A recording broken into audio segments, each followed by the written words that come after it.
Its effectiveness has been proven by many. Even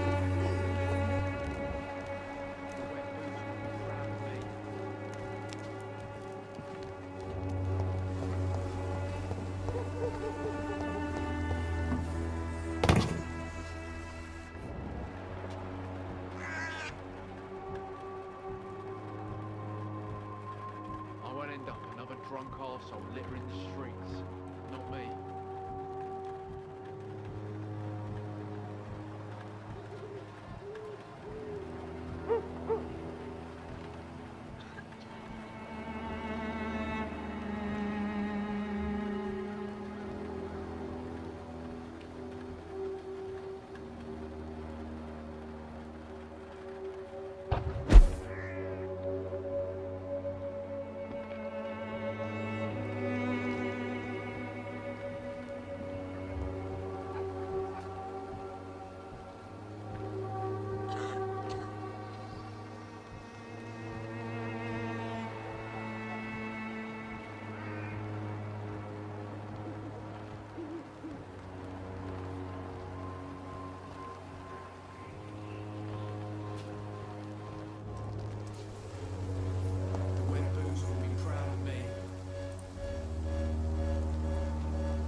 All a bloody joke to you, innit? Stealing drugs from the sick and suffering. Another drunk arsehole littering the streets. Not me. You black bloody heart, boy.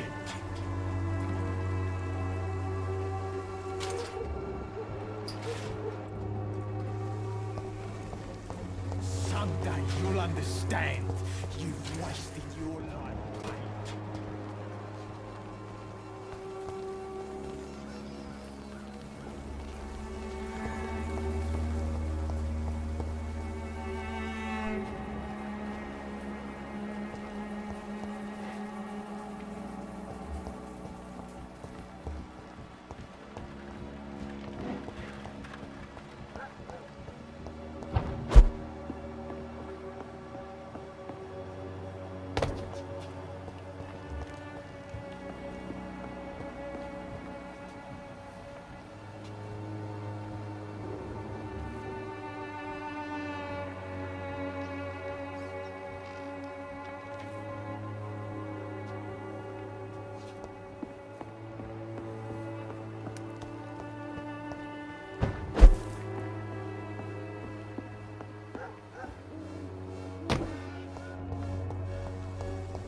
as long as you have the money.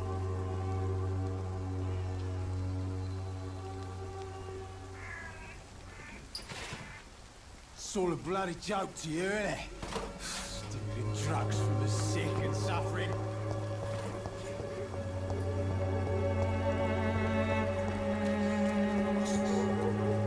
Perhaps I should look into it.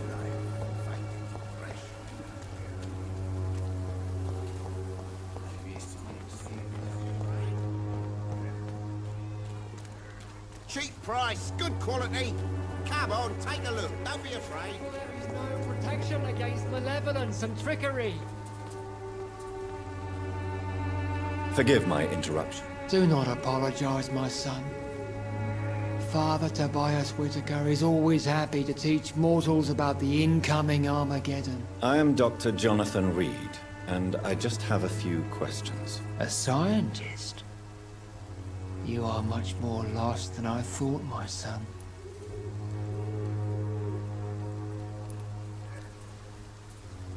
Do you know Nurse Dorothy Crane from the Pembroke Hospital? I'd like to know more about her. I don't like the liberal ideas of nurses, but I especially abhor that Nurse Crane you mentioned.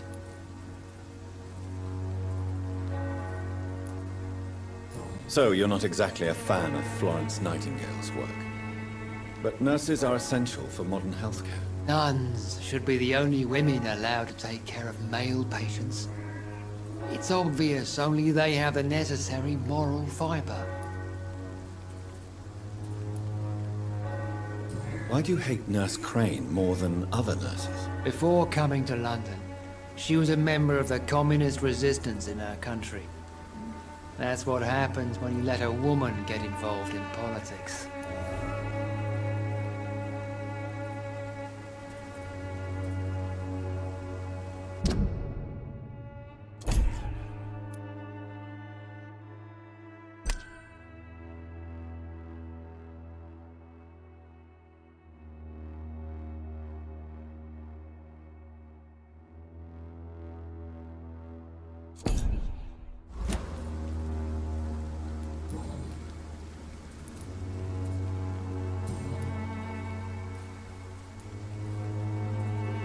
What do you mean when you say that I am more lost than you thought? All scientists are entangled in a world of causes and consequences, and most of them can't see the plain truth. Quite a judgmental opinion, if you ask me. But what do I know? Blinded by science as I am. But you are seeking answers, aren't you? Answers about the Armageddon about to strike the city. Answers about the hidden truth.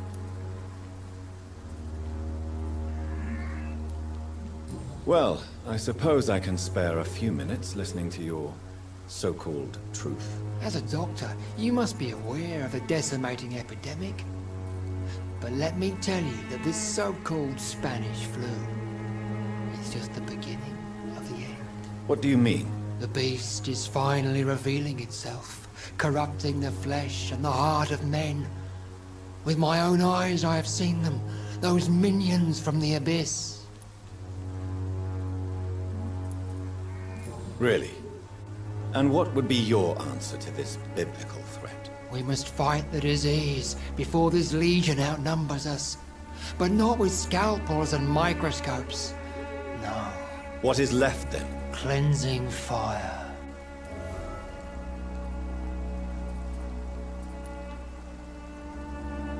Tell me, Tobias, what exactly is your plan concerning the cleansing of this city? God will recognize his own. More than once this city has risen from the ashes, hardened and purified by the flames.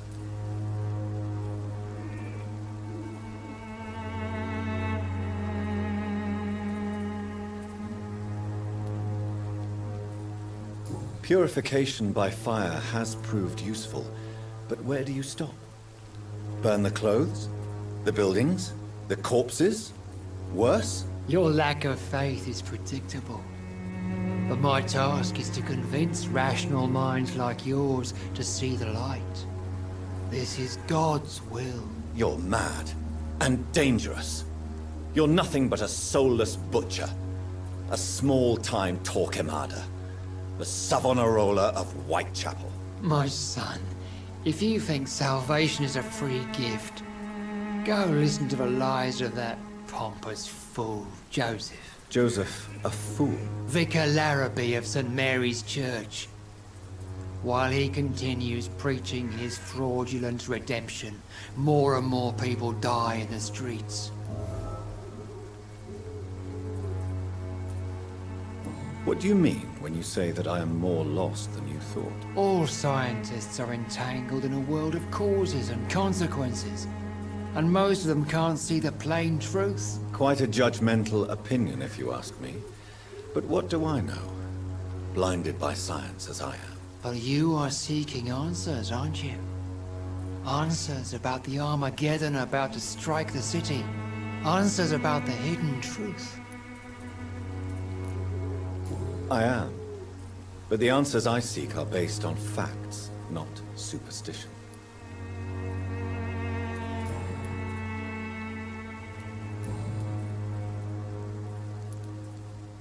Have you any friends?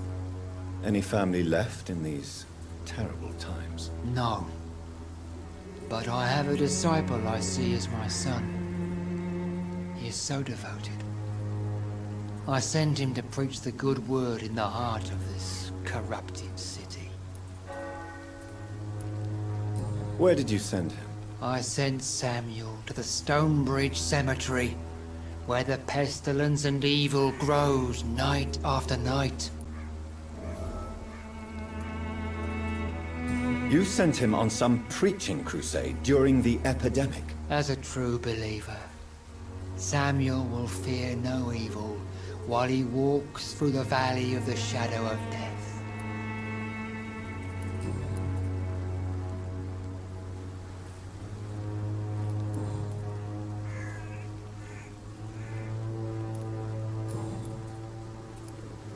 What do you mean when you say that I am more lost than you thought? All scientists are entangled in a world of causes and consequences, and most of them can't see the plain truth. Quite a judgmental opinion, if you ask me. But what do I know? Blinded by science as I am. But you are seeking answers, aren't you? Answers about the Armageddon about to strike the city. Answers about the hidden truth. Well, I suppose I can spare a few minutes listening to your so-called truth. As a doctor, you must be aware of the decimating epidemic. But let me tell you that this so-called Spanish flu is just the beginning of the end. What do you mean? The beast is finally revealing itself, corrupting the flesh and the heart of men. With my own eyes I have seen them, those minions from the abyss. I have heard enough. Goodbye.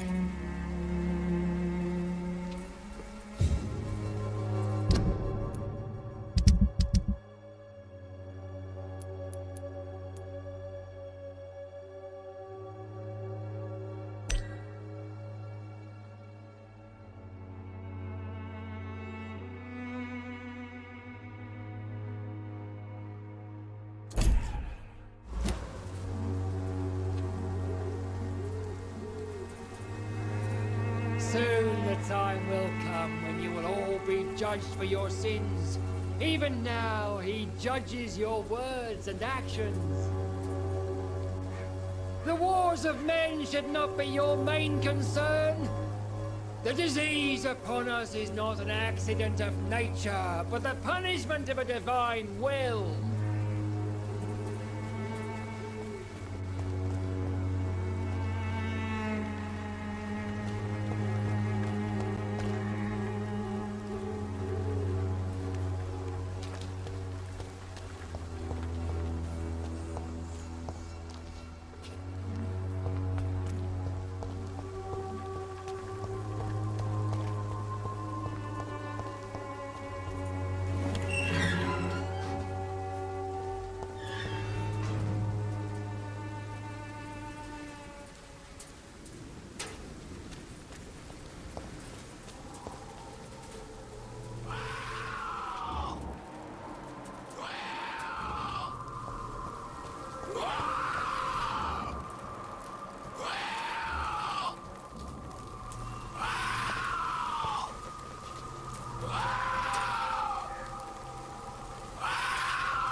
angel made flesh, I tell you.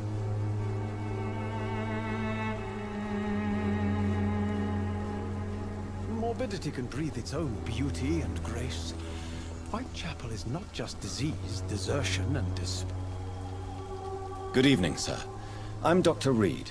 I would like to ask you a few questions. Please be my guest. Although I may not be the best informant regarding this part of town, my words speak about that which the eyes cannot see. Really? Are you an artist of some kind? I'm a poet, sir. Richard Nethercott, at your service.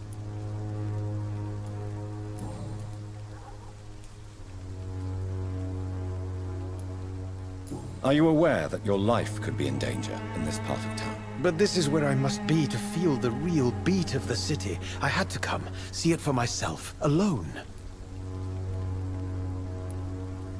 I understand your need for solitude, but it's not safe around here. I don't care. I don't have many friends, Doctor, and my family despises me. If some misfortune came upon you, who would be here to help you? Well, you for a start, my dear Doctor.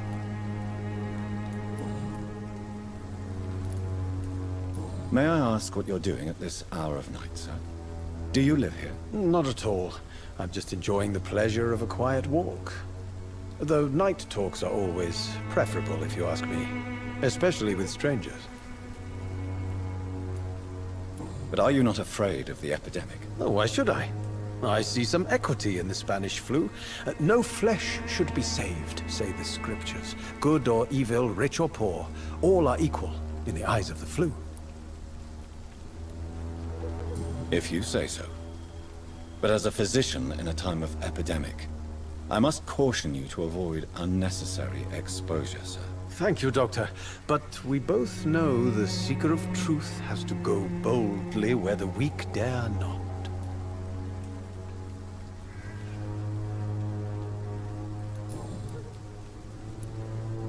What are your thoughts on the terrible situation in this city? Terrible, you say? No. Of course, the death of so many innocents is a tragedy. But the scourge has not been all bad for the city. Oh, no, sir. What are you talking about? Do you remember London before the flu? Noisy, cacophonic, quiet nowhere to be found. And now, listen to this oddly peaceful silence.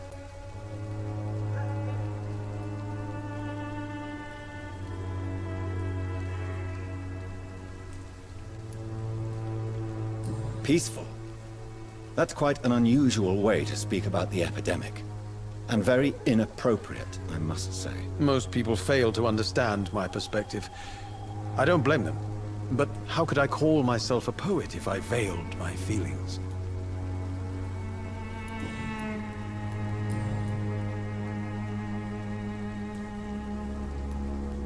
Tell me, Mr. Nethercott, why seek inspiration in Whitechapel?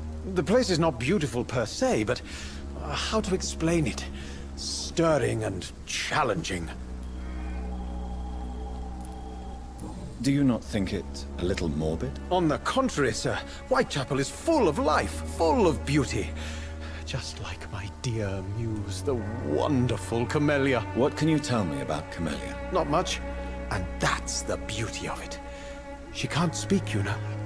She's a locked mystery who exhales kindness and sweetness. Perhaps you're just afraid to find out the truth about your muse. One day, perhaps, I'll ask her to come with me. But will she still be my wild flower of Whitechapel if she moves uptown? And have you ever tried to learn more about her? Where she lives? How she survives? Whom she may know? Maybe I prefer she remains an enigma. Reality can be so dull, don't you think?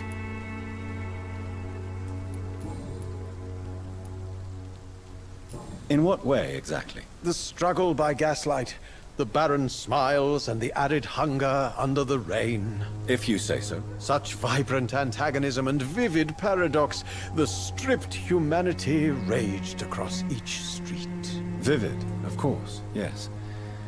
And what about the poignant distress? Oh yes, The poignant distress. You see what I mean, don't you? That's what I want to write about, and that's what Whitechapel is made of.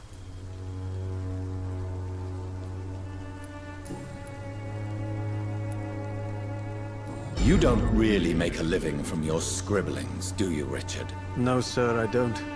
I work so hard. I put all my time, my energy, my devotion into the precise carving of words.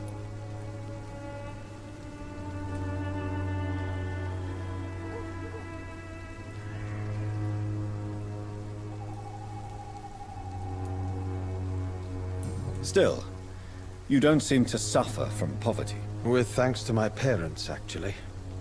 I'm afraid I would not be able to live on my own without their help. You seem embarrassed. Someday I hope to proudly offer my first publication to my parents. Until that day, I'll remain the failure of a son they have to support.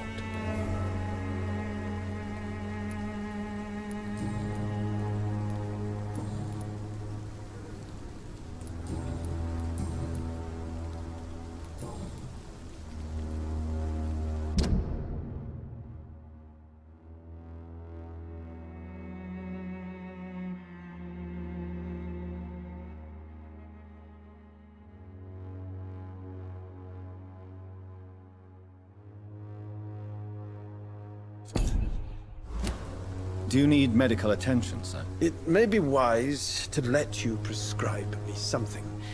I don't feel like I should. I understand your appetite for words and macabre beauty, sir. But you should be more careful. The nutrition of my mind is more important than my physical health. But I appreciate your concern, sir. I'll leave you alone, sir.